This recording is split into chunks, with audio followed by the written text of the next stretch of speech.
Bonjour à tous. Aujourd'hui nous sommes lundi 2 août 2021. Je suis très heureuse parce qu'à la pesée de ce matin, je suis à 72,8 kg. Je suis très heureuse pourquoi? Parce que j'ai perdu mes 2 kilos que j'ai pris pendant les vacances. Je les ai perdus et j'ai même perdu un peu plus. C'est-à-dire que je suis revenue à mon poids de stagnation. Ça fait des mois que je suis à 72 et des brouettes. Mais c'est pas bien grave parce que une chose est sûre, c'est que j'y suis revenue. C'est déjà bien, ça veut dire que je ne suis pas au-dessus de ce poids. La chose inquiétante quand même, c'est que je rentre en congé pour 3 semaines.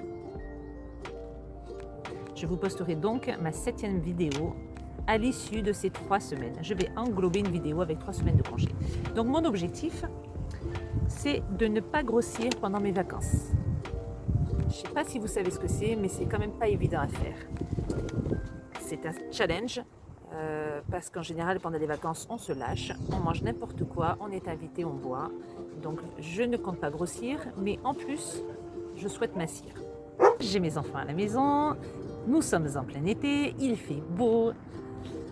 Mais c'est pas grave, je suis motivée plus que jamais. Et vous savez pourquoi je suis motivée comme cela? Parce qu'en fait, je me suis remise en question, je me suis dit comment maigrir alors que je suis en congé.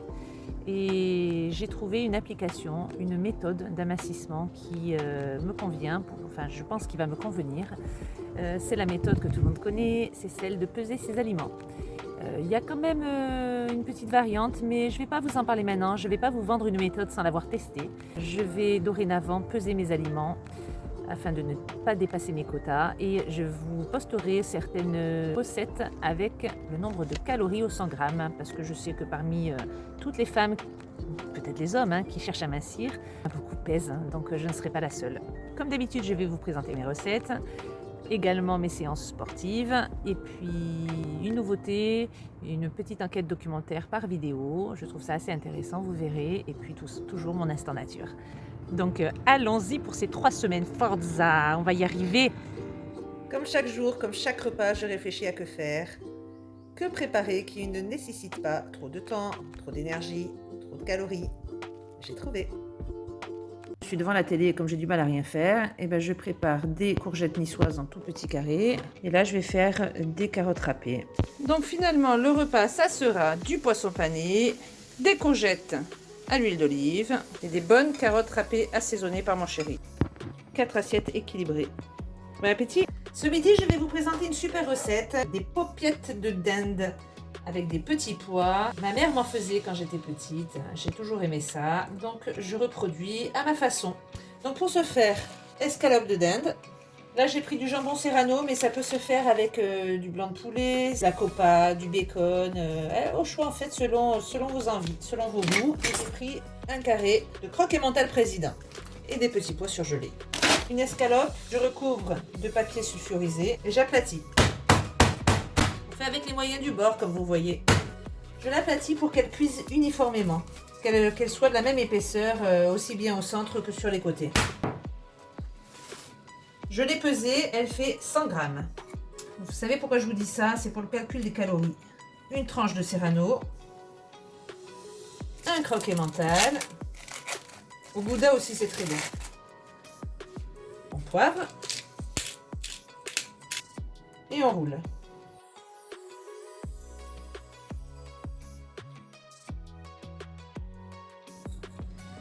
Ce repas à la maison, tout le monde l'adore, petits et grands. Je vous conseille de le faire parce que en plus c'est hyper sain, c'est de la viande blanche, non grasse, très peu de calories, avec des petits pois. C'est un super repas. Et voici. Vous voyez, j'en ai déjà fait 2.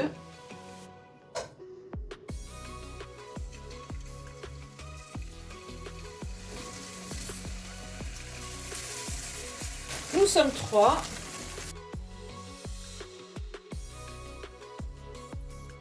Dans une soucoupe, on va dire qu'il y a 130 grammes.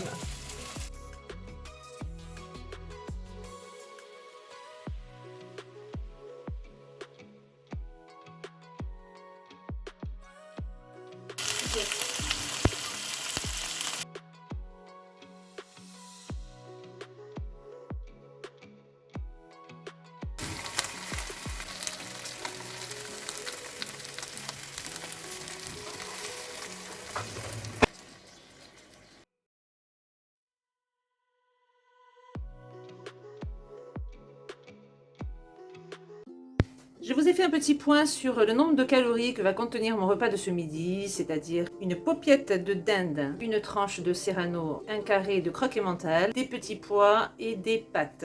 Escalope de dinde 100 g, 106 calories. Le jambon 13 g, 28 calories. Croque emmental 17 g, 40 calories. Petits pois 130 g, 120 calories. Les pâtes 200 g, peut-être j'en mettrai moins, je verrai, 220 calories. Yaos 150 g, 156 calories. Pour un total de 670 calories. Finalement, j'ai mis 150 g de pâtes. Donc je pense que là, c'est un repas pour 620 calories. On va vous présenter la compote de pommes poires, façon allégée, et faite par mon chéri. Allégé avec 90 g de sucre pour 100 g de fruits. Donc on est sur le même chéri qui dit que les ustensiles sont très importants. Et là, elle se fout de ma gueule parce que j'aurais dû prendre un grand couteau. Ma femme saloupe rien, surtout pas en cuisine. 5 pommes golden, 4 pois guyot. On garde la peau des pommes, ça fait de la pétine, plein de vitamines, c'est très bon pour la santé.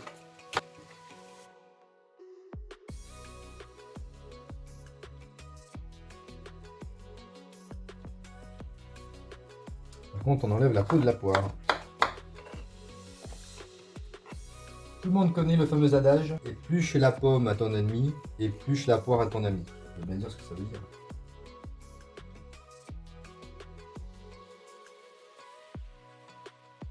Dans un premier temps, nous allons tarer la casserole et ensuite peser les fruits.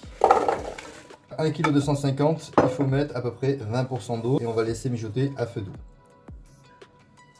Voilà, la balance est à 0, donc on met l'équivalent de 50% d'eau, c'est fait, et on va mettre ça à feu doux maintenant.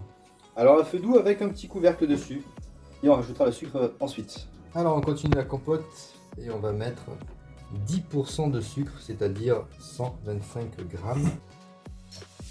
Voici l'état des pommes. On va rajouter le sucre. On mélange. On remet sur le feu. Je vous présente le résultat final après avoir mixé les fruits. Une tuerie. Vous pouvez, si vous le souhaitez, rajouter une petite gousse de vanille. C'est également délicieux. Ce midi, je vais vous proposer la recette du caviar d'aubergine. Pour ce faire, 3 aubergines que j'ai lavées, essuyées. Je vais les couper en deux.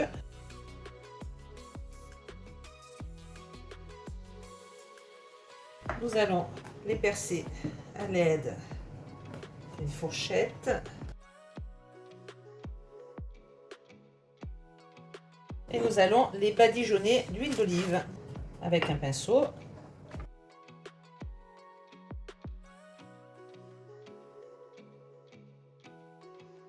J'enfourne pour environ 3 quarts d'heure, une demi-heure, 3 quarts d'heure. 30 minutes, les aubergines sont prêtes. Vous voyez, le couteau s'enfonce tout seul dans la chair. Donc je laisse reposer. Je vais faire 4 ou 5 gousses d'ail. J'ai sorti le persil, épluché mon ail, ou plutôt mes os, un citron et demi,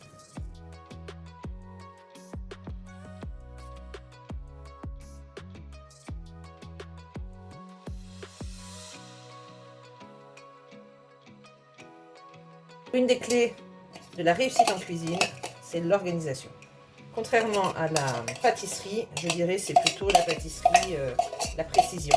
L'organisation aussi, bien entendu. Hein. Mais vous ne pouvez pas faire de bonne pâtisserie sans être précis. Pour la cuisine, c'est différent. Moi, je ne suis absolument pas précise, d'ailleurs. Et ça fonctionne très bien. Nous allons creuser les aubergines, récupérer la chair.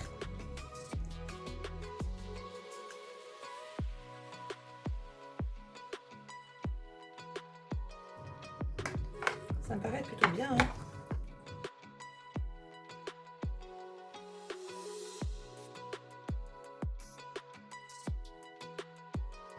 Oh, je me suis tachée. Hein. Quand tu as la flemme de mettre un tablier, 1000 fois dans ta vie tu te tâches, 1000 fois dans ta vie tu mets un tablier, et la 1001 fois tu as encore la flemme et tu te tâches encore. Tout ça c'est pour te rappeler que indéfiniment il faut que tu fasses les mêmes gestes. C'est comme avec les gosses. Bon voilà. Alors, qu'en est-il de cette consistance?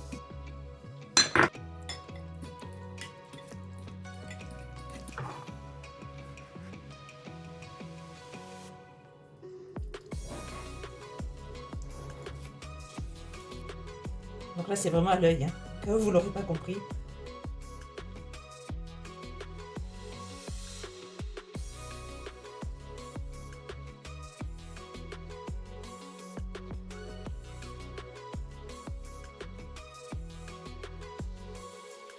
C'est meilleur. Je mets au frigo. Aujourd'hui, j'ai porté mon choix d'enquête documentaire sur le Nutri-Score.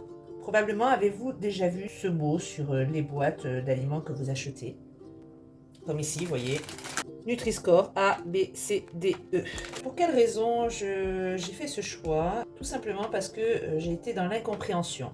J'ai souhaité donc manger une gaufre Bjorg au miel, au blé semi-complet sans huile de palme bio. Je l'ai rentré, j'ai scanné le G-code dans l'application qui me permet de savoir combien de calories est composé l'aliment. Et là, je vois marqué Nutri-Score D. Évidemment, sur la boîte, à aucun endroit, l'information est notée. Par contre, hier en course, mon fils a souhaité que je lui achète les McCain Street Freeze Beef Barbecue surgelés avec un Nutri-Score A. Quand j'ai fait le point tout à l'heure, je me suis dit, il y a quand même un souci. Que veut dire ce Nutri-Score? Puisque quelque chose qui me paraît être sain, au premier abord, Bjorg, bio, gaufre au miel, agriculture biologique, on a tous les logos, tout beau comme il faut, Nutri-Score D, et quelque chose qui paraît extrêmement gras, riche en acides gras saturés, là, Nutri-Score A. Je vous fais donc part des recherches que j'ai pu effectuer sur le sujet. Le Nutri-Score a été mis au point par des équipes de recherche internationales indépendantes, composées de scientifiques, de médecins, de nutritionnistes, pour rendre les informations nutritionnelles plus faciles à décrypter. Ce système d'étiquetage sous forme de logo, vous le voyez à l'écran, A, B, C, D, E, c'est ça qu'on appelle le logo Nutri-Score, a été créé à la suite d'une demande du ministère des Solidarités et de la Santé en 2017, il y a 4 ans. À quelques exceptions près, telles que les herbes aromatiques, thé, café, levure, etc., tous les produits transformés et les boissons sont concernés par le Nutri-Score. Les produits non transformés comme les fruits et légumes frais ou le poisson frais ne sont pas concernés, de même que les boissons alcoolisées. C'est un logo apposé en face avant des emballages qui note les produits sur le plan nutritionnel, sous une forme simplifiée et complémentaire à la déclaration nutritionnelle obligatoire. Il est basé sur une échelle de 5 couleurs, du vert foncé au orange foncé, et il est associé à des lettres allant de A à E pour optimiser son accessibilité et sa compréhension par le consommateur. Le logo est attribué sur la base d'un score prenant en compte, pour 100 g ou 100 ml de produit, la teneur en nutriments et aliments à favoriser, tels que des fibres, protéines, fruits, légumes, légumineuses, fruits à coque, huile de colza, de noix et d'olive, et en nutriments à limiter, tels que l'énergie, les acides gras saturés, les sucres, le sel. Après calcul, le score obtenu par un produit permet de lui attribuer une lettre et une couleur allant du A, vert, pour le score le plus faible et donc le produit le plus favorable sur le plan nutritionnel, au E, orange foncé, pour le moins favorable. Il est pratique et bien utile pour comparer les produits en un coup d'œil quand on fait ses courses et identifier ceux de meilleure qualité nutritionnelle.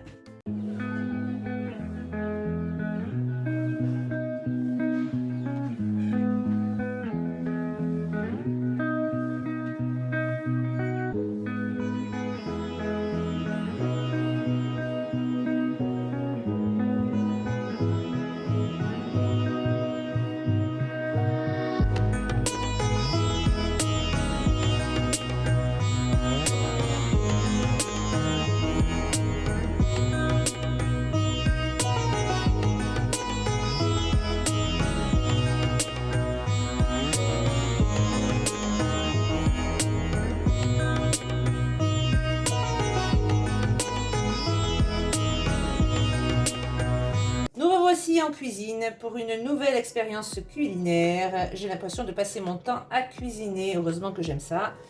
Donc, ce soir, nous allons préparer une dinde à la sauteuse avec des petites pommes de terre sur lesquelles j'ai gardé la peau. Bien sûr, je les ai lavées. Des poivrons. Des brocolis qu'il me reste. Des oignons, de l'ail, des cébettes, du persil et un petit zeste de combava avec de la moutarde. Donc je ne sais pas ce que ça va donner tout ça, mais je suis sûre que ça va être très bon. Après avoir fait revenir ma viande, je vais rajouter les pommes de terre et l'oignon.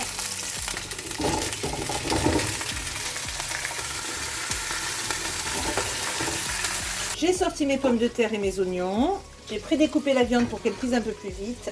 J'ai rajouté de la moutarde, des poivrons, parce que je n'aime pas que les poivrons soient de la bouillie. Donc je les mets vraiment au dernier moment. De l'ail, si vous pouvez caraméliser, c'est encore meilleur. Et les brocolis restants. Il y en a qui doivent se dire, mais celle-ci elle met tout et n'importe quoi dans ses plats. Bah ouais. Exactement. J'adore quand il y a tout et n'importe quoi. J'adore ça.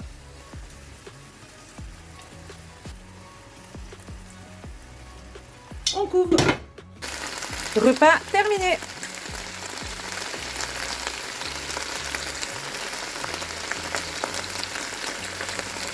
Bon appétit.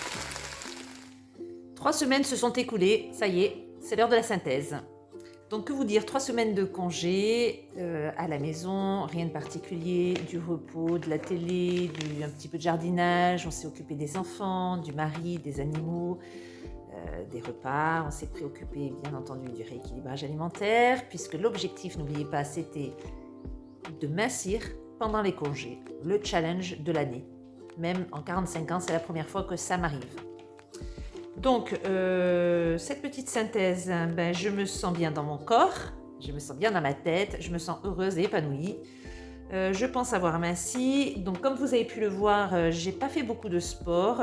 Alors, la raison, c'est parce que j'ai mal au tendon. Je crois que je me fais un début de environ 4 tendinites, donc 2 au coude, 1 à l'épaule et 1 aux adducteurs. Donc j'ai rendez-vous très prochainement chez le médecin du sport. J'attends avec impatience ce rendez-vous parce que je pense qu'il va falloir que je modifie certaines pratiques, voire que j'en annule certaines ou que je ralentisse la cadence. Bon voilà, je pense que mon corps, ça fait tellement d'années qu'il n'a pas pratiqué que là je le sollicite un peu trop. Je vous dirai ça, ce qu'il en ressort de mon rendez-vous. Je suis donc très heureuse de mon nouveau programme alimentaire. J'ai pu le tester durant 3 semaines. Il faut dire que j'étais abonnée sur un groupe FB depuis quelque temps. Il m'a fallu un certain temps avant de me motiver. J'ai bien écouté, j'ai bien lu tous les commentaires. Ce sont les commentaires qui m'ont décidé. Quand je vois les photos avant-après avec des femmes qui perdent 20-30 kilos, donc plus ou moins vite parce qu'il y a une intelligence tout de même derrière ce régime alimentaire. Donc je me suis dit, allez, c'est parti, les vacances arrivent. Surtout, je ne veux pas recommencer l'erreur du mois de juillet à prendre 2 kilos en 12 jours. Donc je me suis lancée, je suis très très très heureuse de ce programme alimentaire qui me fait prendre conscience des calories avalées et qui me permet donc de me raisonner, notamment lors des repas festifs. J'ai hâte d'être à la pesée de demain, pourvu qu'elle m'annonce une bonne nouvelle. Nous verrons ça donc lors de la prochaine vidéo. Je vous dis à bientôt et puis c'est parti pour mon instant nature. Aujourd'hui, nous sommes dimanche et je clôture cette 7e vidéo par la présentation de mon instant nature. Ça sera aujourd'hui les tomates arbustes. Donc les tomates arbustes, ce sont ces petits fruits que vous voyez en grappe, qui n'ont pas franchement le goût de la tomate, mais plutôt un mélange de tomate et puis de la passion. Donc c'est pas un fruit que vous consommez en salade de tomates, ça sera plutôt un rougail en accompagnement. C'est un peu particulier comme goût, même les feuilles ont une odeur très très particulière. Bon voilà, faut aimer, hein. Ça se présente sous forme d'arbuste. Vous voyez, un arbuste. Et je crois que ça a une durée de vie d'à peine, même pas une dizaine d'années. Je vous dis maintenant à lundi pour notre 8e vidéo. N'oubliez pas de vous abonner et de liker. Au revoir les amis!